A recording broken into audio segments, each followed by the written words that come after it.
الحمد لله رب العالمين، والصلاة والسلام على أشرف المرسلين وعلى آله وأصحابه أجمعين. أما بعد، أيها الإخوة الكرام، نلتقي وإياكم في هذه الليلة المباركة، وليلتنا هذه هي الليلة 15 من شهر محرم لعام 42 و400 وألف للهجرة الموافقة للثانية من شهر سبتمبر لعام 20 و2000. كعادتنا في ليلة الخميس نفتح كتاب الإمام البخاري رحمه الله تعالى الذي أفرده بذكر الأدب، وقد وصلنا إلى الباب 60 و100 الذي هو بعنوان من زار قوما فطاعم عندهم. وبقي من هذا الباب حديث واحد، وهو الحديث 49 و300 قبل أن ننتقل إلى الذي بعده بإذن الله تبارك وتعالى. Mes très chers frères, nous nous réunissons comme chaque mercredi soir. Nous sommes dans la 15e nuit du mois de Muharram 1442, c'est-à-dire le 2 septembre 2020. Comme chaque mercredi, nous ouvrons ensemble le livre de l'imam al-Bukhari rahimahullah ta'ala qu'il a consacré à l'évocation du bon comportement. Et nous sommes dans le 160e chapitre de ce livre-là, qui traite du fait de visiter des gens et de manger chez eux. Donc on a vu déjà quelques narrations dans ce chapitre-là. Il en reste une à voir avant de passer au chapitre suivant, Inch'Allah ta'ala.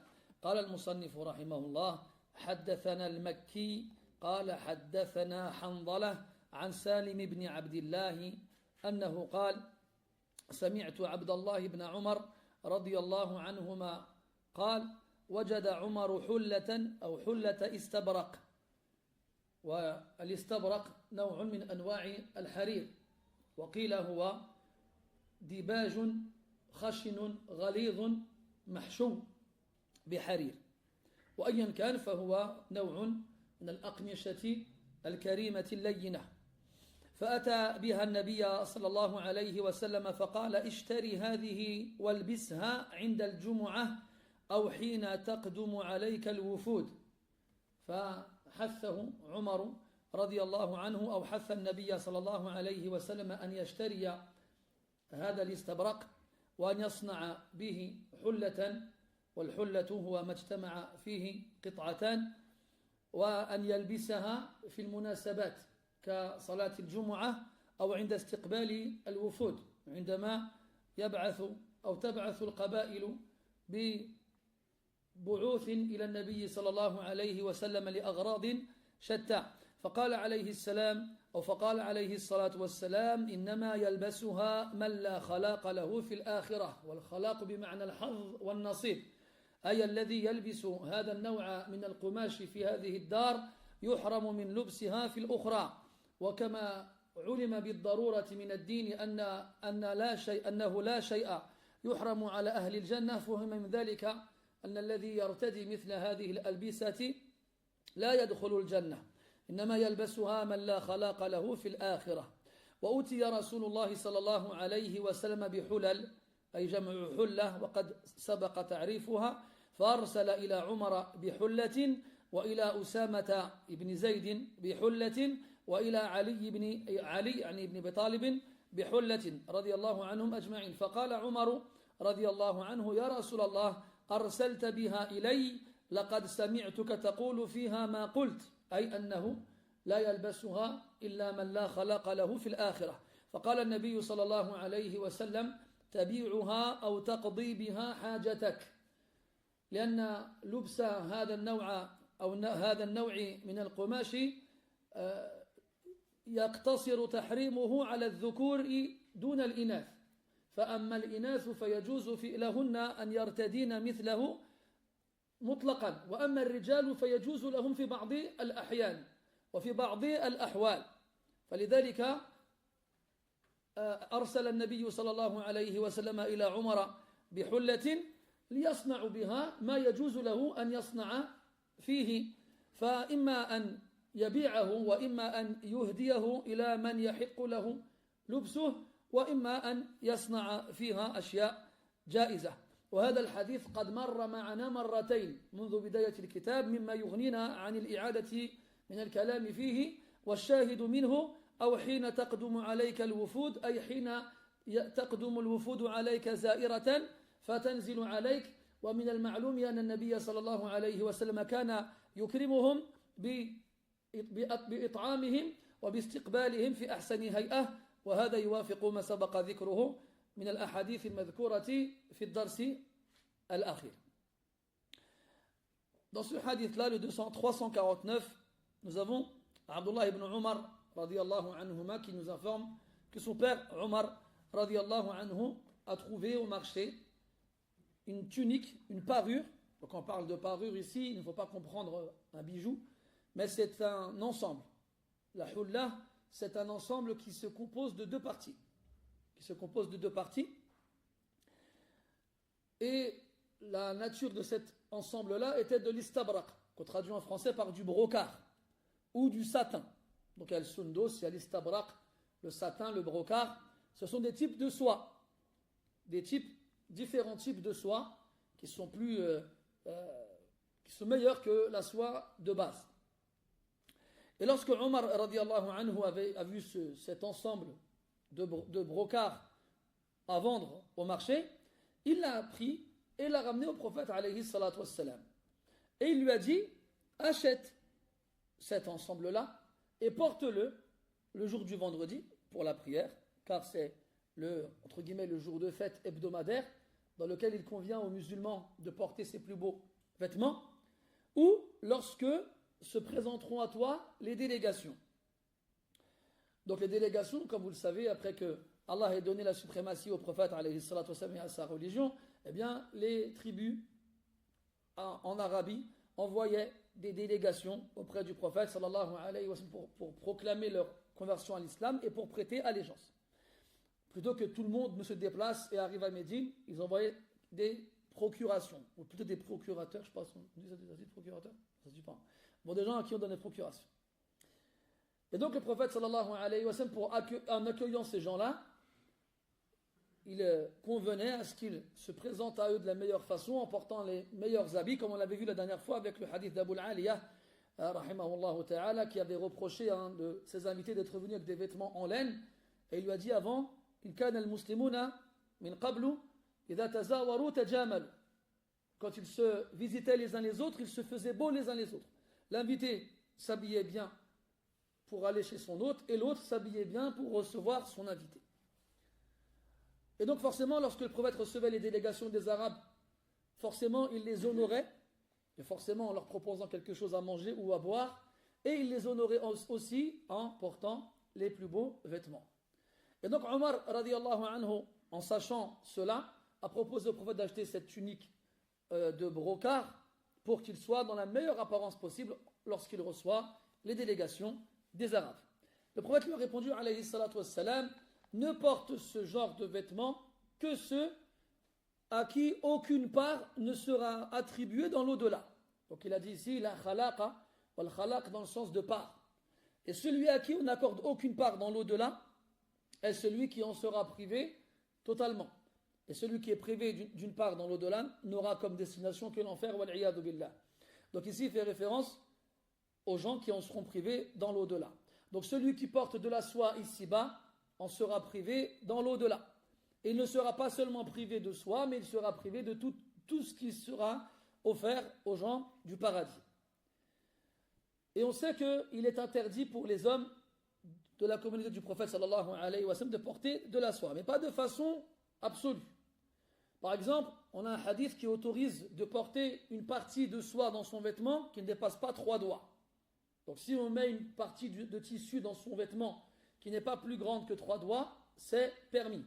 C'est pour ça qu'on trouvait dans les habits des musulmans, notamment sur les bords des manches ou bien dans les encolures, on trouvait justement ce qu'on appelle des dibèges, c'est des ornements au niveau de parties dont je vous ai parlé en soie, parce qu'ils n'étaient pas plus larges que 3 doigts. Aussi le prophète alayhi salatu wassalam, il a autorisé à certains de ses compagnons comme Zubayr ibn al-Awwam radiyallahu anhu et d'autres qui avaient des démangeaisons à cause des différents types d'autres vêtements de porter de la soie, car c'est un tissu qui est très doux et qui donc empêche les démangeaisons. Comme aussi il est toléré d'emporter sur le champ de bataille. Sur le champ de bataille, dans quel but? Dans le but de mettre en colère l'ennemi. Donc l'ennemi c'est le champ de bataille, il met une cuirasse, il met une armure, il met une côte de maille, il se protège, et les musulmans viennent avec de la soie pour dénigrer leurs opposants et leur montrer qu'ils n'ont pas peur de mourir et qu'au contraire ils mettent des vêtements de fête en se préparant à mourir et ainsi rejoindre leur place dans l'au-delà. Donc les femmes ont le droit de porter de la soie sans restriction et les hommes n'y ont pas le droit à la base, sauf dans certaines circonstances comme celles que je viens de vous évoquer.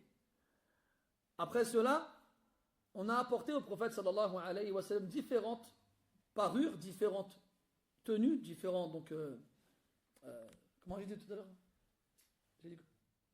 Des ensembles, merci. C'est moi qui l'ai dit et je m'en souviens plus. Alors, ces différentes parures qu'il a reçues, alayhi salatu wa sallam, qu'est-ce qu'il a fait? Il en a pris certaines et les a envoyées à certains de ses compagnons, radiyallahu anhum, Omar ibn al-Khattab, Usama ibn Zayd et Ali ibn Abi Talib, radiyallahu anhum ajma'in. Le prophète sallallahu alayhi wa sallam, lorsqu'il recevait des présents, eh bien, il partageait et il en faisait profiter les autres.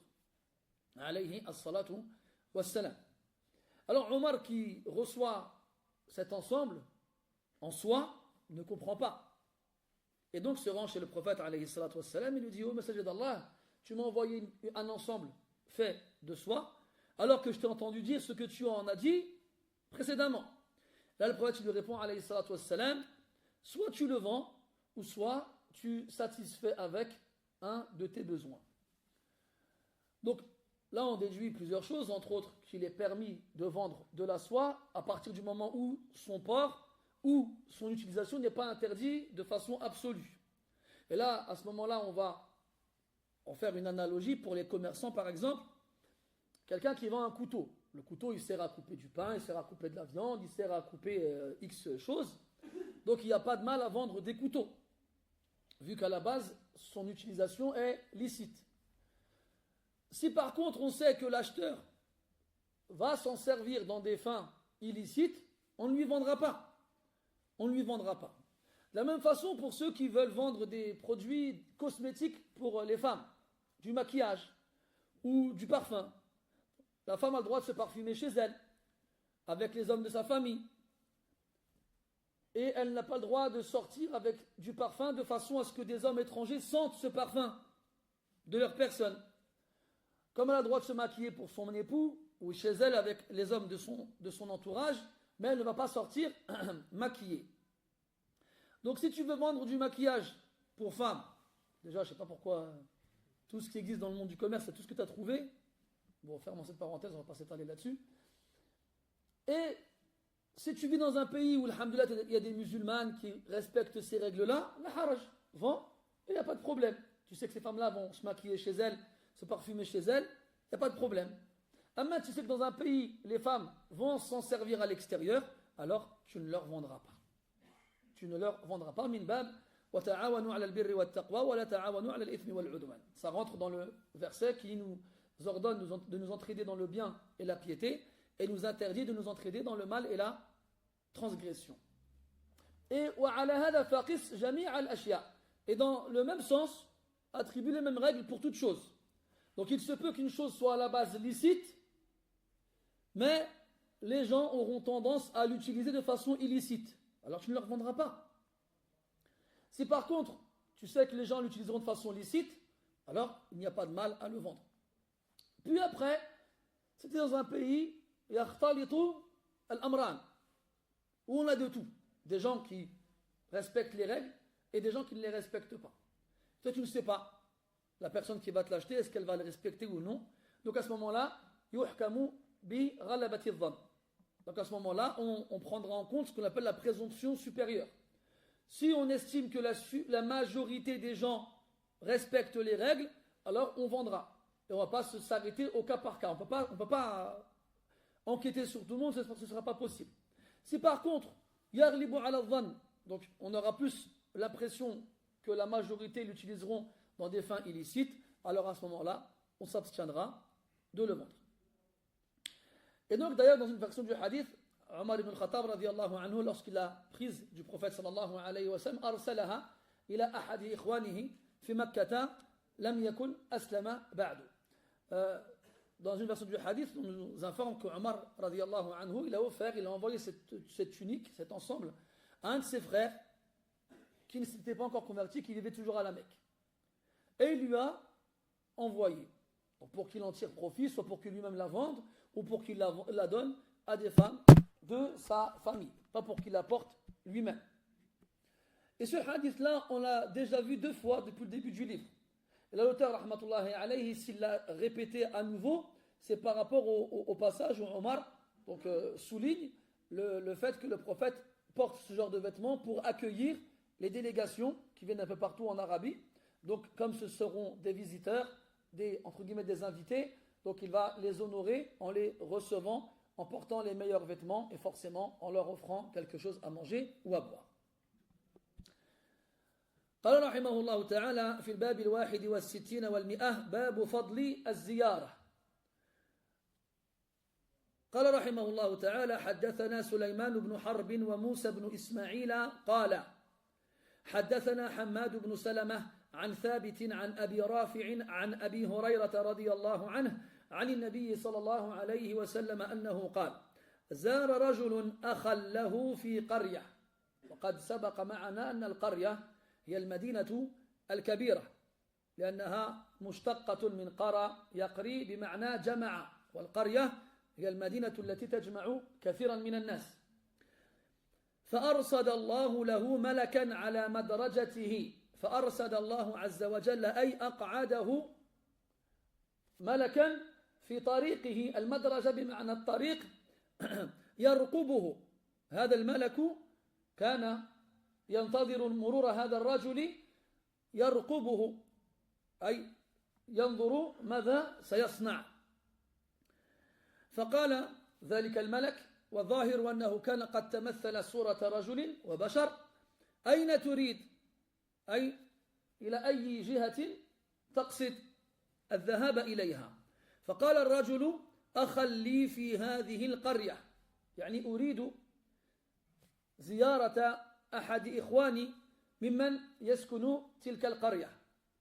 فقال: هل له عليك من نعمة تربها؟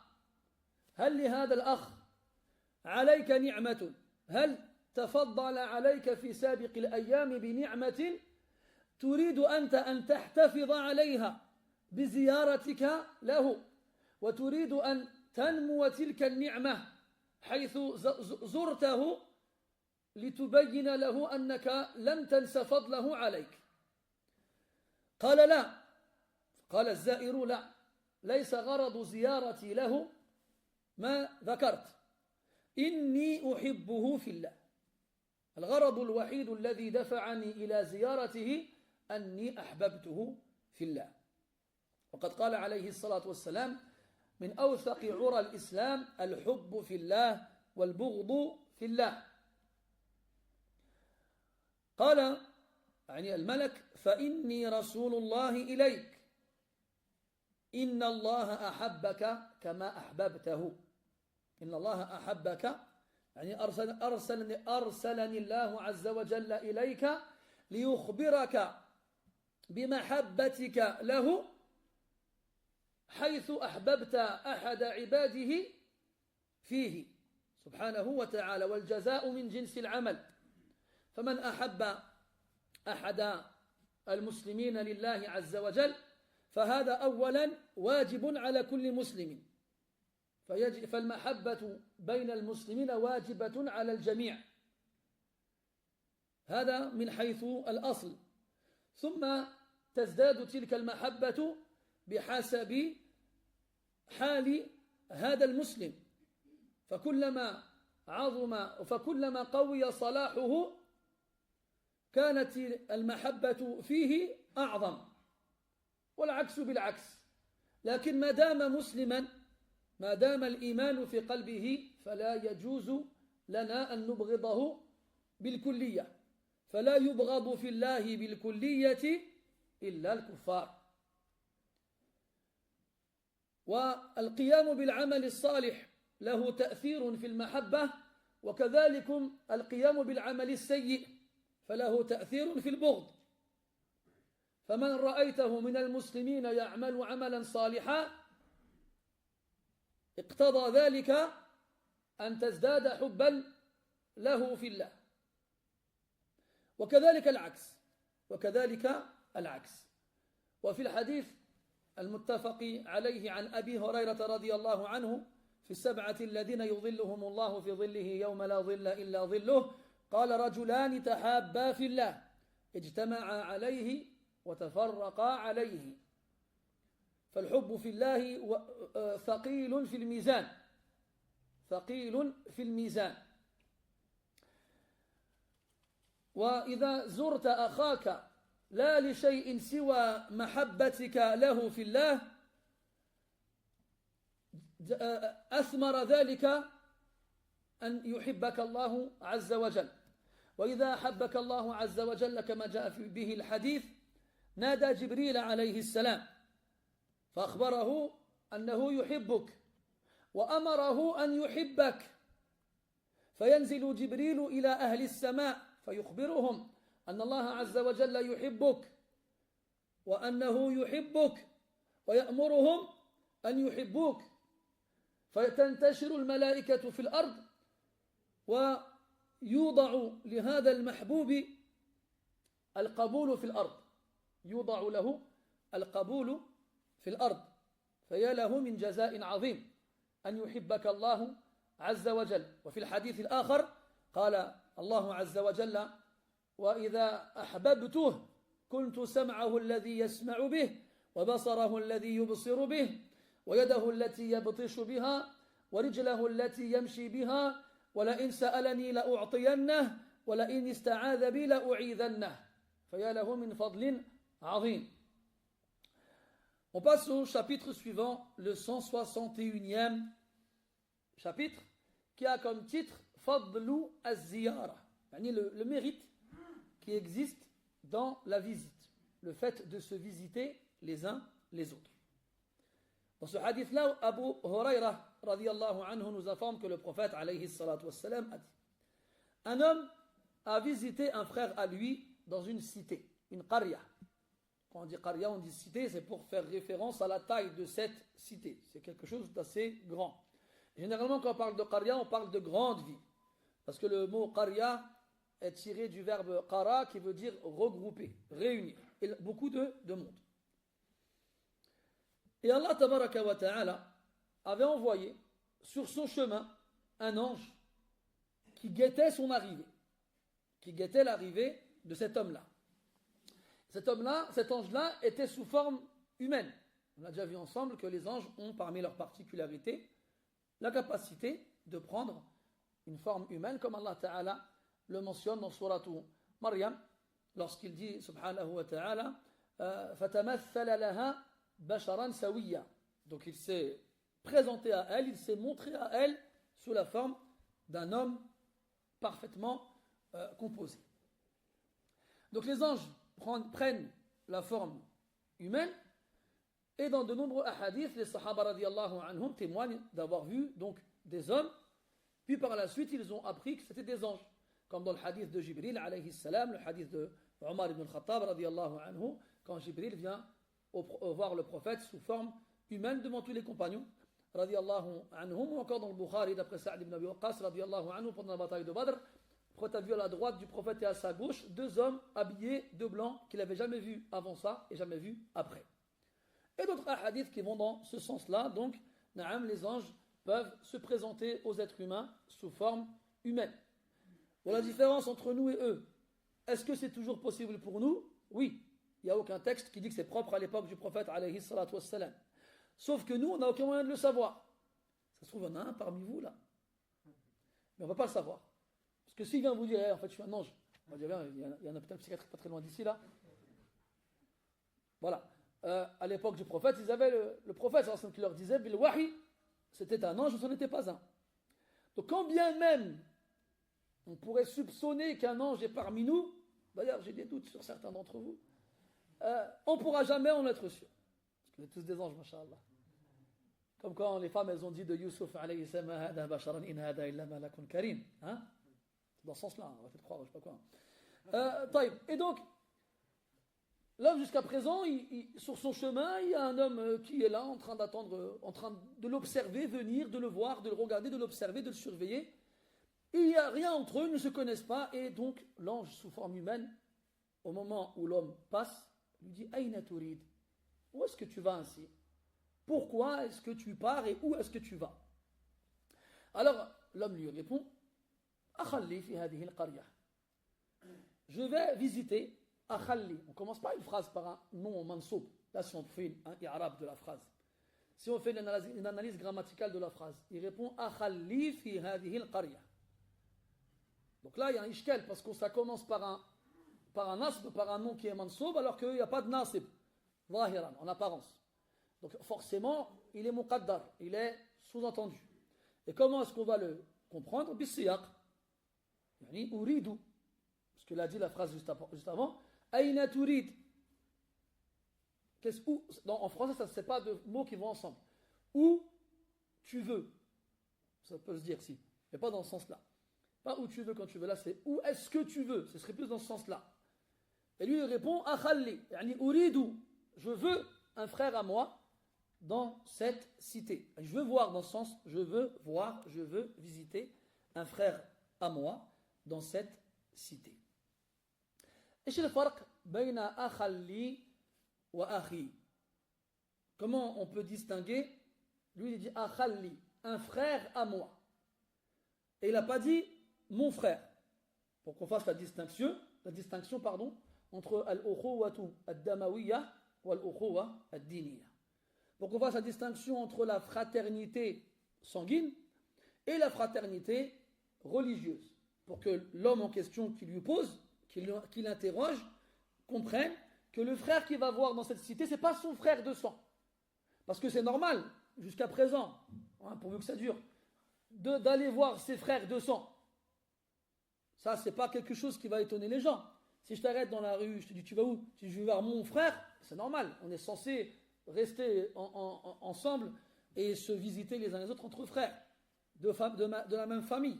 Ce qui est exceptionnel, c'est de visiter un frère à soi qui n'a pas de lien de parenté avec nous. Surtout quand il vient de loin. Vous vous souvenez, la semaine dernière, on avait parlé de Salman al-Farisi, qui était venu de Madain jusqu'à Hachem pour aller visiter Abu Dhar. Il avait fait plus de 700 km à pied, avec un pantalon qui lui arrive jusqu'aux genoux.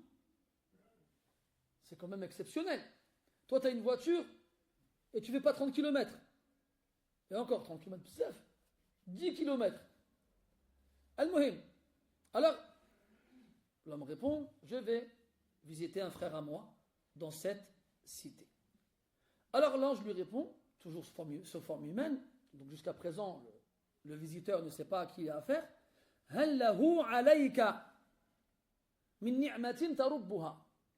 Est-ce qu'il a un bienfait sur toi que tu veux conserver, que tu veux faire fructifier? C'est-à-dire, est-ce que cette personne-là que tu vas visiter là-bas t'a rendu un service, a été bonne envers toi, t'a fait un bien énorme, et donc tu te sens redevable de ce bien-là, et tu veux garder ce bien.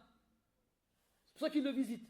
Il m'a rendu un service, il m'a fait un bien énorme, alors je le visite malgré la distance, malgré l'absence de moyens de locomotion, parce qu'il m'a rendu service, parce qu'il m'a fait un bien, et je veux garder cette relation avec lui, je veux que ce bien-là subsiste et augmente.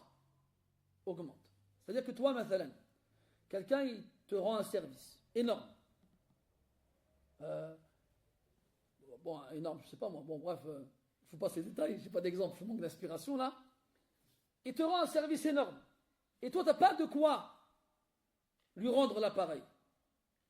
Dans le hadith, من صنع إليكم معروفا فكافئوه فإن لم تجدوا ما تكافئون به فقولوا جزاك الله خيرا فإن لم تجدوا. Celui qui vous fait un bien, rétribuez-le en conséquence, c'est-à-dire proportionnellement au bien qu'il vous a fait, qu'il vous a donné ou qu'il vous a rendu.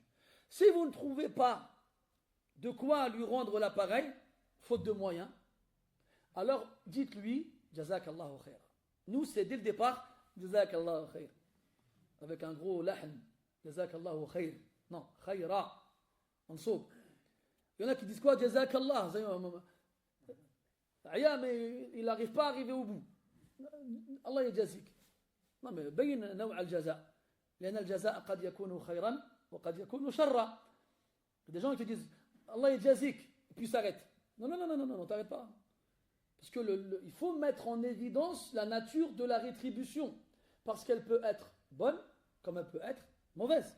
Dans le hadith de Bara ibn Azib radiyallahu anhu في النصف عند النسائي وغيره, dans Rihlat al-Arwah, quand les âmes quittent les corps après la mort et puis ils reviennent dans leur tombe, eh bien à la fin, quand le pieux il reçoit la visite d'un homme beau, qui sent bon, qui a une belle apparence, il lui dit من أنت جانا عملك الصالح فوالله ما علمناك إلا سريعا في طاعة الله بطيئا في معصية الله فجزاك الله خيرا. Puis quand c'est le mauvais qui voit un homme avec une apparence effrayante, qui sent mauvais, qui est laid, qui a des vêtements sales, Man ant, qui es-tu? Il lui répond Ana amaluka as-sayyi, c'est une mauvaise action. فوالله ما علمناك إلا بطيئا في طاعة الله سريعا في معصية الله فجزاك الله شرا. فجزاك الله شرا. Donc, déjà toi, tu as plein de trucs dans les poches, tu as une belle voiture, une belle maison, tu manques de rien, on te rend service, jazakallahu khaira, non, pas toi. Non. Après, c'est pas à toi de lui dire. Hein. Normalement, il doit être suffisamment karim ou nafs pour le faire de lui-même, normalement. Mais il faut le rappeler aux gens. Et quand tu lui rappelles, il dit ça, il dit c'est le même dua que tu fais toi au feu rouge que quelqu'un vient frapper à ta fenêtre là. Allah yishal. Ça, le même. Donc tu sais que ce dua-là n'a pas de valeur, tu le sais. Parce que le faqir, celui qui est vraiment dans le besoin, celui qui t'a vraiment rendu service, celui qui sait la taille du bienfait que tu lui as donné, lui quand il fait dua pour toi, c'est des vrais dua. Ala kulli hal. Donc, l'ange, il lui parle avec une logique humaine. La logique humaine fait que si tu te déplaces vers quelqu'un, malgré la distance, c'est qu'il y a quelque chose entre vous. Soit c'est toi qui attends quelque chose de lui, soit tu lui es redevable de quelque chose. C'est ce que l'ange lui dit. Et comme cette personne-là t'a rendu service, tu ne veux pas casser la relation avec lui, alors tu vas entretenir ce bienfait. Au minimum, en allant le visiter. Au minimum. Tu le visites. La nuit, si tu te lèves avant le fajr, tu fais dua pour lui. Si jamais tu jeûnes, al-maghrib, quand tu romps ton jeûne, tu lèves tes mains, tu fais dua pour lui. Si tu as de l'argent, tu fais le sadaqa en espérant, en demandant à Allah que la récompense elle lui parvienne. Tu vas défendre son honneur si quelqu'un parle sur lui en son absence. Il a réalisé d'alik. Donc ne te dis pas, bon, j'ai pas de quoi lui rendre, alors je m'arrête là-dessus. Là, tout ce que tu peux faire, fais-le. Ne serait-ce que aller le voir, malgré la distance qui vous sépare. Alors, il lui répond là, il n'y a pas comment dirais-je, de bienfait entre nous, il n'y a rien. La seule chose qui m'a poussé à aller le voir, c'est que je l'ai aimé en Allah. C'est la seule chose. Je l'ai aimé en Allah. Tu peux dire uhibbuka fillah, uhibbuka lillah, c'est le même sens. Aimer en Allah subhanahu wa ta'ala. Ça veut dire aimer la personne pour ce qu'on a l'impression qu'elle est auprès d'Allah azza wa jal. Parce qu'on ne sait pas réellement comment elle est. Mais on a une bonne opinion envers nos frères en islam. Et comme on ne voit pas d'eux du mal, on ne voit que du bien, on les aime. Et déjà, à la base, aimer le croyant est une obligation. Aimer le croyant est une obligation. Dans le hadith de prophète sallallahu alayhi wa sallam, il dit ثلاثة من كن فيه وجد بهن حلاوة الإيمان. Il y a trois choses. Celui qui les a en lui aura goûté à la saveur de la foi, à la douceur de la foi. أن يحب المرأة أو المرأة لا يحبه إلا لله. Que quand tu aimes quelqu'un, tu ne l'aimes que pour Allah. Pas parce qu'il est fort et tu espères qu'il te protégera. Pas parce qu'il est riche et tu espères profiter de son argent. Pas parce qu'il a des relations et tu espères profiter de ces relations, non. Tu l'aimes pour Allah subhanahu wa ta'ala, rien d'autre. Rien d'autre. Parce qu'il est croyant. Et le croyant, al-mu'minu la yakhlu min khayr. Le croyant, il y aura toujours du bien en lui. Qalla minhu am kathur. Soit un peu, soit beaucoup. Et en fonction, donc nous on va l'aimer pour Allah, pour la base de sa foi. Donc on a l'obligation de nous aimer tous les uns les autres, en tant que croyants. C'est une obligation. Puis ensuite, cet amour-là va avoir une intensité différente en fonction de la personne. Et en fonction de ce qu'elle montre comme bien. De ce qui apparaît d'elle comme bien. Donc plus on verra du bien émaner cette personne-là, plus on l'aimera. C'est ça aimer pour Allah. C'est l'aimer pour ce qu'elle fait dans la religion d'Allah subhanahu wa ta'ala. Et si on doit la voir en train de faire des péchés ou en train de désobéir à Allah azza wa jal, de la même façon ça va aussi avoir un impact sur l'amour qu'on a envers eux. Donc on l'aimera toujours, mais moins qu'un autre qui lui fait des actions vertueuses. Et ne se montre pas aux gens en faisant des actions mauvaises. Donc la seule chose qui l'a poussé à sortir de chez lui et à se rendre à pied, visiter son frère dans une cité voisine ou autre, c'est qu'il l'a aimé en Allah azza wa jal. Donc c'est un devoir d'aimer le croyant. Le prophète sallallahu alayhi wa sallam, min awthaqi ura al-iman al-hubbu fillah wal-bughdu fillah. On a déjà vu ensemble que le ura, c'est pluriel de urwa. Et le urwa, c'est lance. C'est pas lance. C'est L apostrophe A-N-S-E, c'est-à-dire la poignée qui sert à porter le récipient, à prendre le récipient. Et généralement, un récipient, quand il a une anse ou deux, on appelle ça une coupe. Et s'il n'en a pas, c'est un verre. En arabe, c'est pareil, le ka's ou le koub, c'est la différence. Le ka's, il a une urwa et le koub, il n'en a pas. Et donc, ici, on compare l'islam à un récipient qui peut être saisi de plusieurs côtés avec plusieurs anses. Et l'anse la plus solide de toutes ces anses-là, c'est l'amour en Allah et la haine en Allah. Aimer pour Allah et détester pour Allah. Et les textes, ça c'est une obligation formelle, la plus solide. Allah dit dans le Coran, لا تجد قوما يؤمنون بالله واليوم الآخر يوادون من حاد الله ورسوله ولو كانوا آباءهم أو أبناءهم أو إخوانهم أو عشيرتهم. Allah dit subhanahu wa ta'ala, tu ne trouveras pas des gens qui croient en Allah et au jour dernier, qui aimeront certains qui s'opposent à Allah et à son messager, même si ce sont leurs pères, ou leurs fils, ou leurs frères, ou leurs tribus. Et là, on parle bien d'amour religieux. Parce qu'il y a l'amour religieux et il y a l'amour naturel. D'accord ? L'amour naturel ne rentre pas dedans. Par exemple, un musulman dont le père n'est pas musulman, il peut l'aimer naturellement. C'est un sentiment naturel qu'Allah y met dans le cœur des gens. Allah a dit subhanahu wa ta'ala, innaka la tahdi man ahbabt. Tu ne guides pas celui que tu aimes. Et on sait que ce verset a été révélé après la mort de Abu Talib, qui est mort mécréant. Et le prophète l'aimait. Et Allah ne lui a pas reproché cet amour-là. Parce que ce n'était pas un amour religieux, basé sur la foi. C'est un amour naturel. Tout comme Allah Ta'ala, il autorise aux musulmans d'épouser des chrétiennes et des juifs.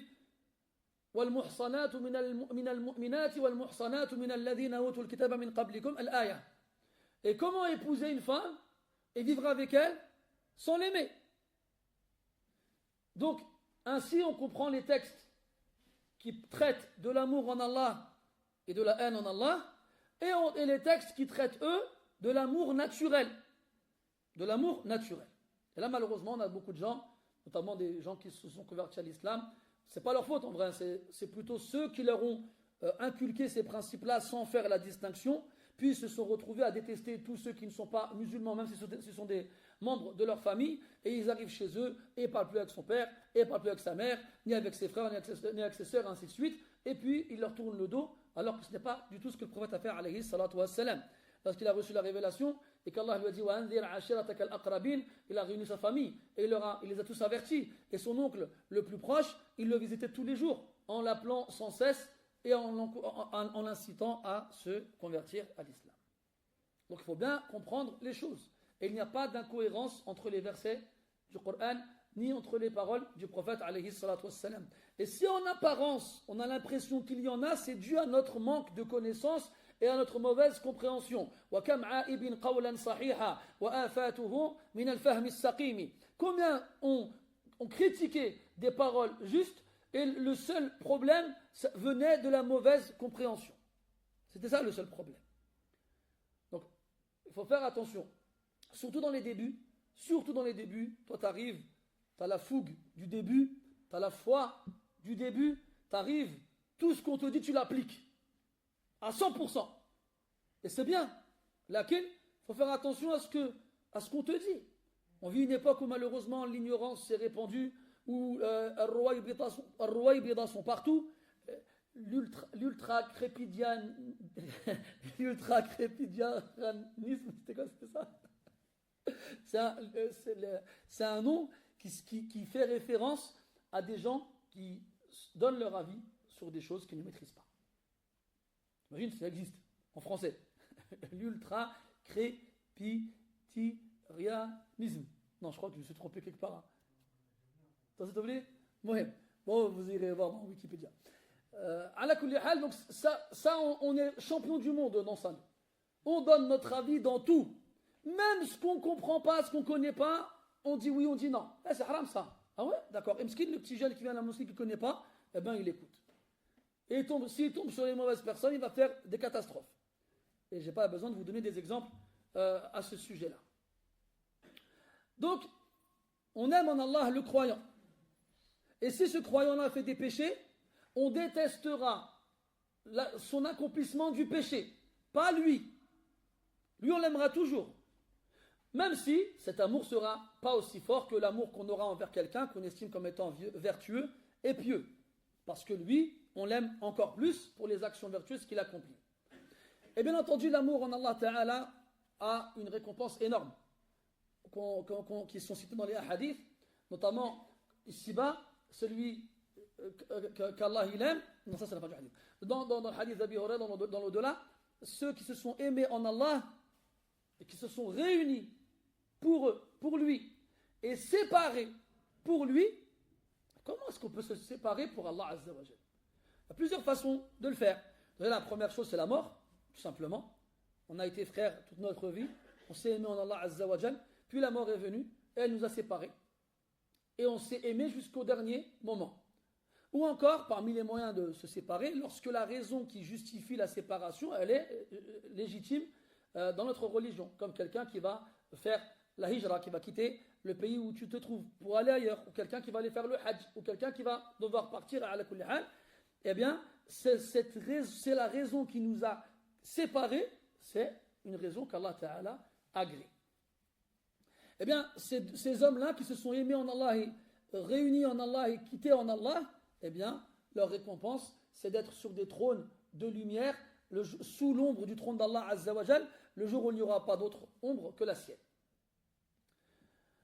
Et aussi, donc quand l'ange a su la réponse, a entendu la réponse de l'homme, il lui dit: je suis un messager d'Allah auprès de toi. On avait déjà vu ensemble que les anges sont des messagers d'Allah Azza wa Jal. Des messagers qu'il envoie pour différentes fonctions, comme qawluhu ta'ala, thumma tawaffathu rusuluna wa hum la yufarritun. Rusuluna. Inna rusulana ladayhim yaktubun. Dans de nombreux versets, Allah il appelle les anges rusul, des messagers qu'il envoie. Et d'ailleurs en français, on va traduire rasoul par messager, alors qu'il serait plus juste de dire celui qui est envoyé. Celui qui est envoyé, parce que le verbe c'est arsala, qui veut dire envoyer. Et je peux t'envoyer pour livrer un message, comme je peux t'envoyer pour faire autre chose. D'ailleurs, dans une des interprétations du verset wal mursalati urfa, c'est les anges qui sont envoyés en sachant pour quelles raisons ils ont été envoyés. D'ailleurs, même le mot malak en arabe vient de malak, et malak vient de l'alouka, et l'alouka veut dire al-risala. Al-Risala est le message pour lequel tu as été, ou du moins on a été envoyé. Donc l'ange est un messager qu'Allah Ta'ala envoie pour différentes raisons. Et là, l'ange, il dévoile son identité à l'homme et dit Inni Rasulullahi ilayk. Est-ce que ça fait est-ce que ça fait de l'homme pour ça un prophète? Là. Pourquoi? Allah, il lui envoie un ange. Pourquoi c'est pas un prophète, cet homme-là? Qu'est-ce que tu en penses? Tu sais pas? Ali? Il lui dit, Allah, il t'informe qu'il t'aime comme tu l'aimes. Mu'adh. Ahsant. Barakallahu fik. C'est Jibril alayhi salam qui transmet la révélation. C'est pas Jibril ici.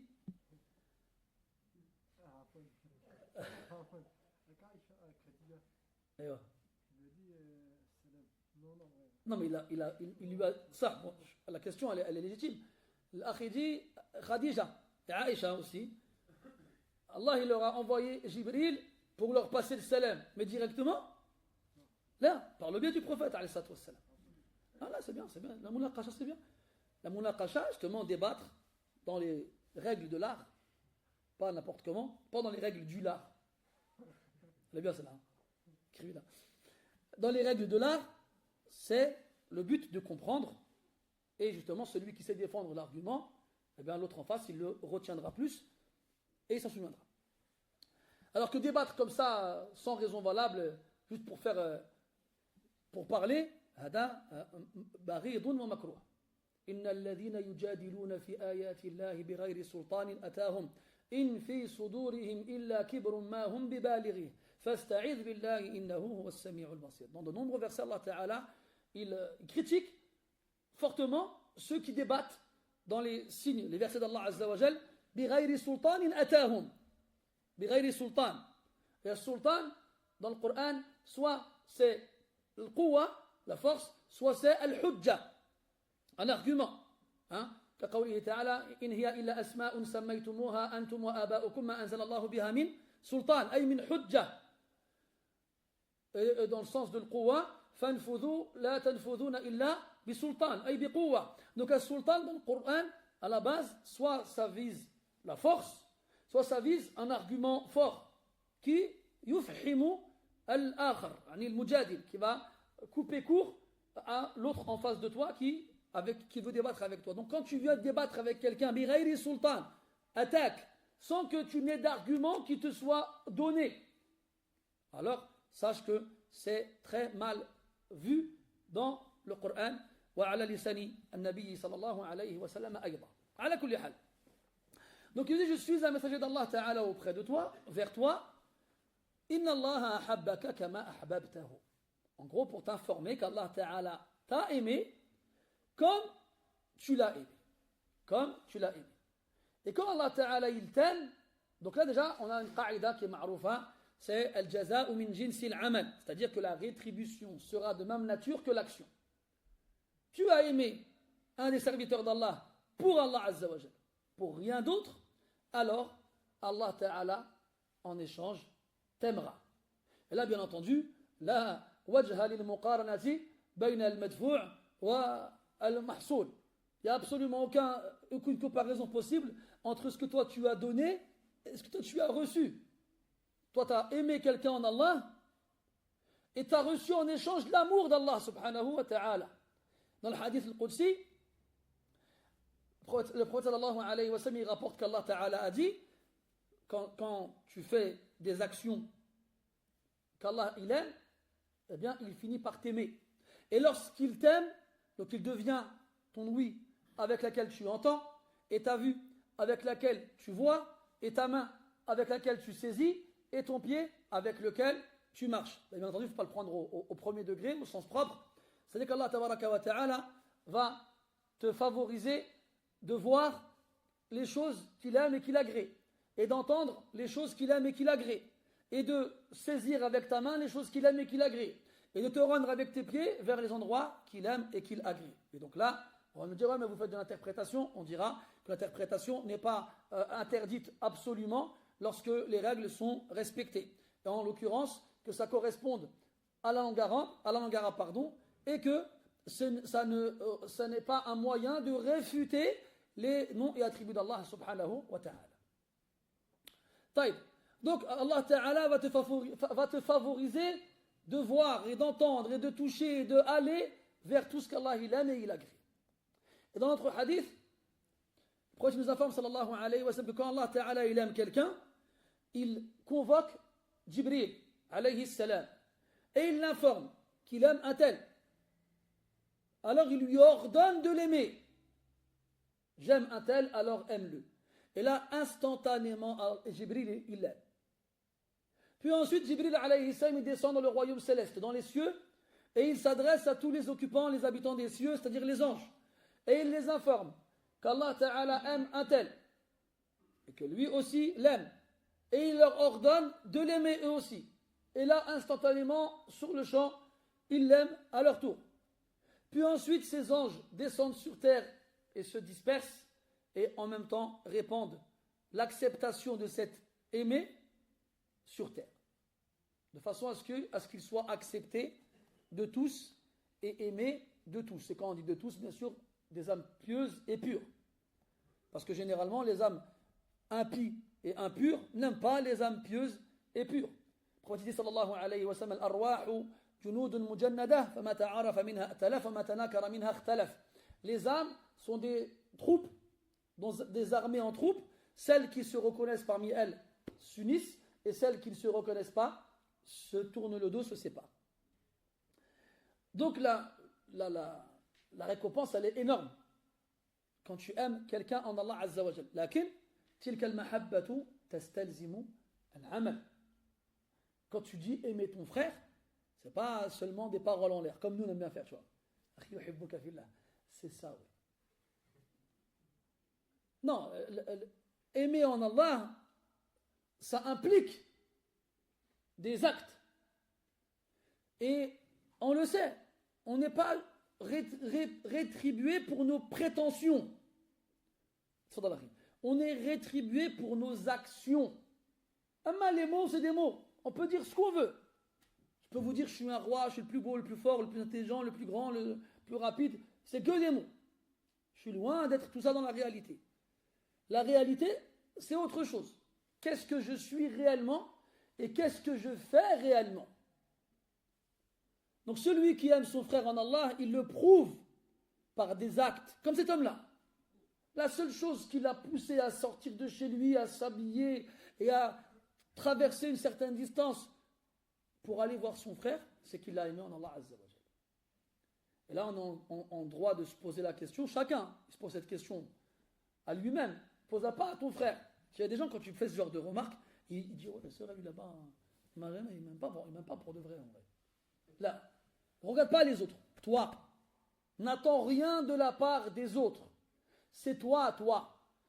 Dans ton qabr, dans ta tombe, jour de la résurrection, devant ta balance, c'est à toi qu'on va poser les questions. Est-ce que tu aimais les gens pour Allah? Oui. Comment? Avec quoi? C'était quoi la preuve? C'était quoi? Donc, est-ce qu'on aime vraiment nos frères en Allah Azza wa Jal quand on vient leur faire des déclarations d'amour? Il y a un hadith où le prophète sallallahu alayhi wa sallam, il y a un homme qui est venu le voir, il lui dit Ara'ayta hadha ar-rajula inni uhibbuhu fillah. Qala hal akhbartah? Qala la. Qala idhhab ilayhi fa akhbirhu. فذهب إليه فقال يا فلان إني أحبك في الله فقال له الرجل وحبك الله الذي أحببتني فيه أو كما قال عليه الصلاة والسلام. Il y a un homme qui est venu voir le prophète sallallahu alayhi wa sallam, il lui a dit tu vois l'homme qui est là-bas? Je l'aime en Allah. Pourquoi tu lui as répondu? Est-ce que tu lui as dit? Mais il a dit non. Tu vas le voir et dis-lui. Alors il s'est dirigé vers lui et lui a dit hey, je t'aime en Allah. Et l'homme il lui a répondu qu'Allah t'aime comme tu m'as aimé. Et il y a de nombreux plus prédécesseurs qui disaient الذي يحبني في الله يهدي إلي عيوبي وينصحني ويأمرني بالمعروف وينهاني عن المنكر فإن لم يفعل فما أحبني في الله. Il y en a beaucoup qui disaient ça. Celui qui m'aime en Allah, eh bien, il doit être franc envers moi jusqu'à me dire quels sont mes défauts. Comme il doit être franc envers moi et me conseiller quand j'en ai besoin. Comme il doit m'ordonner le convenable et m'interdire le blâmable. S'il ne fait rien de cela, il ne m'a pas aimé en Allah Azza wa Jal. Une fois, Hassan al-Basri, rahmatullah alayhi, il a invité des gens chez lui. Ils ont mangé, puis Hassan al-Basri a fait une sieste. وأحد الضيوف كان مازال في الجوع. Il y en avait un des invités, il avait encore faim. Et il a vu, à côté de la tête de Hassan al-Basri, rahmatullah alayhi, une corbeille dans laquelle il y avait des dattes. Il y avait des dattes. Alors il s'est approché en mode furtif, il a rampé sans faire de bruit jusqu'à arriver à proximité de la corbeille. Il y a plongé la main discrètement et au moment où il a pris la date, Hassan al-Basri ouvre un œil et il le voit. Alors l'homme il est gêné, il ne sait pas quoi dire. Il lui fait هذه هي الأخوة في الله هذه هي المحبة في الله. C'est ça l'amour en Allah. Quand je me sers dans tes affaires, fais attention toi. Et des gens des fois ils se parlent avec les yeux. C'est quand je me sers dans tes affaires, et c'est normal. C'est normal. Une autre fois, Kadalik, un salih, il a vu deux hommes ensemble, il est qui pour toi lui? Il dit à l'un des deux, il est qui pour toi lui? Il dit, Huwa akhi fillah. C'est mon frère en Allah. Il dit, ah ouais? Il dit, si jamais il prend ta bourse d'argent et il se sert dedans, comment tu vas le prendre? Il dit, la arda. Il fait, fahada laysa akhallaka fillah. Il fait, j'aurais pas accepté. Il fait, bah c'est pas ton frère pour Allah Azza wa Jal. C'est facile de dire al-ikhwa, toujours al-ikhwa, ya akhi, mashallah. C'est comme une certaine marque de frites. C'est ceux qui en parlent le plus qui en mangent le moins. C'est exactement pareil. On est là, akhi, urti. En plus, nous, on a été encore trop loin, gars. Et le frère là-bas, c'est quoi ça, le frère, la sœur? C'est quoi cette façon de s'exprimer, ça? Cette façon de s'exprimer, elle vient des monastères et des couvents chrétiens. La sœur Gaëlle, le frère Jérémie. Mais regardez dans les hadiths, il n'y a jamais un compagnon qui dit au prophète Hada akhun yaqulu tilka ukhtun taqul la, hada rajulun tilka mra'a, c'est ni plus ni moins. Et ils n'utilisaient pas des mots comme ça, mais c'était des vrais frères. Comme Abu Rabi' et Abdurrahman ibn Auf, radiyallahu anhuma, quand Abdurrahman ibn Auf il arrive à Médine, il a fraternisé entre les Médinois et les Mekwa. Il a fait des binômes. Quand Abdurrahman ibn Auf s'est retrouvé avec son binôme de Médine, Abu Rabi' il lui dit Saad ibn Rabi', pas Abu Rabi', Saad ibn Rabi' il lui dit Saad ibn Rabi' كان من أغنى الأنصار, c'était un des plus riches. Il dit écoute, j'ai deux terres, choisis celle que tu veux. J'ai deux maisons, choisis celle que tu veux. J'ai deux femmes, choisis la plus belle d'entre elles. Et quand je l'aurai divorcée et qu'elle aura fini sa vidité, tu pourras l'épouser. Ya subhanallah. Qui arrive à faire des choses pareilles? Qui? Man?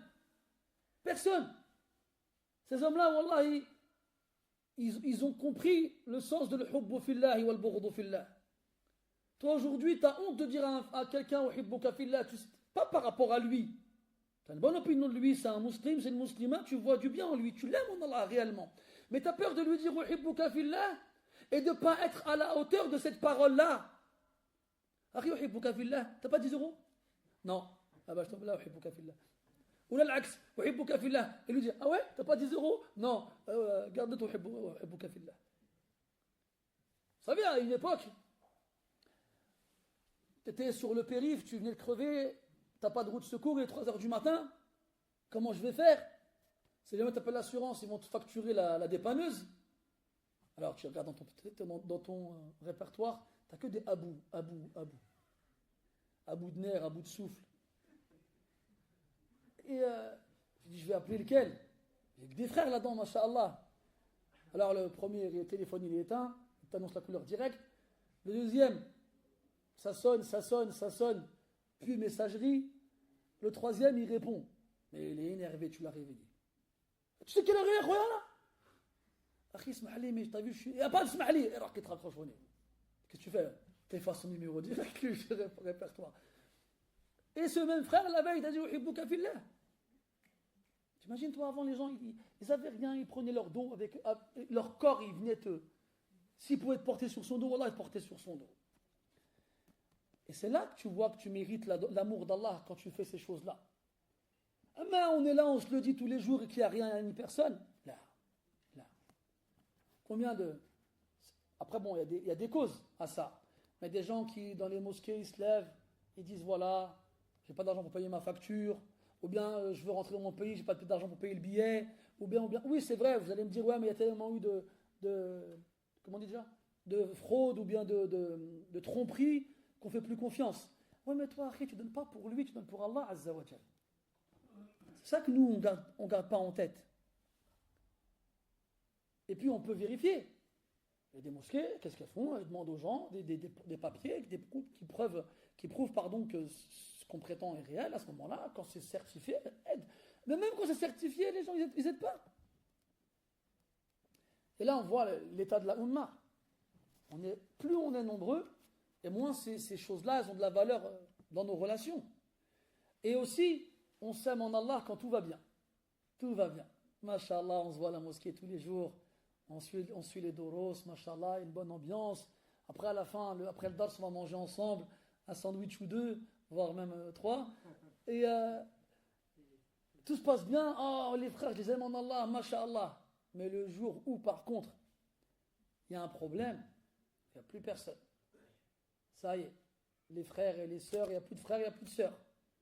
Il n'y a plus rien. Tout seul. Et c'est une triste réalité, une amère réalité. Et il faut que ce soit dans les deux sens aussi. Si quelqu'un t'aime en Allah Azza wa Jal, il doit le prouver. Et toi, de l'autre côté, tu ne dois pas en profiter. D'accord? C'est pas tu me dis, tu dis, ah, mashallah, j'ai trouvé mon chauffeur et celui qui va m'inviter à manger, celui qui va m'inviter à dormir, et celui qui va m'inviter en voyage, il a akhiri. Là. On ne profite pas les uns des autres. On fait ça pour Allah Azza wa Jal. Et quand bien même tu tombes sur quelqu'un qui veut profiter de toi, toi tu l'aimes pour Allah Azza wa Jal, tu l'aimes pas pour lui. C'est pour lui, c'est pas pour lui que tu fais la chose. C'est pour Allah subhanahu wa ta'ala. Et c'est parce que tu le fais pour Allah qu'Allah ta'ala il t'aime. Allah dit subhanahu wa ta'ala, la tubtilu sadaqatikum bil manni wal adha. Quand tu fais un bien à ton frère, ne l'annule pas en lui rappelant ce bien-là. Et donc, c'est complémentaire dans les deux sens. C'est pas que dans un seul sens. C'est pas en toi tu m'aimes en Allah et tu dois le prouver et moi j'attends que tu le prouves. Là, c'est dans les deux sens. Wamin amthilati al-hubbi fillah, on a donné des exemples dans la façon d'aimer en Allah Azza wa Jal.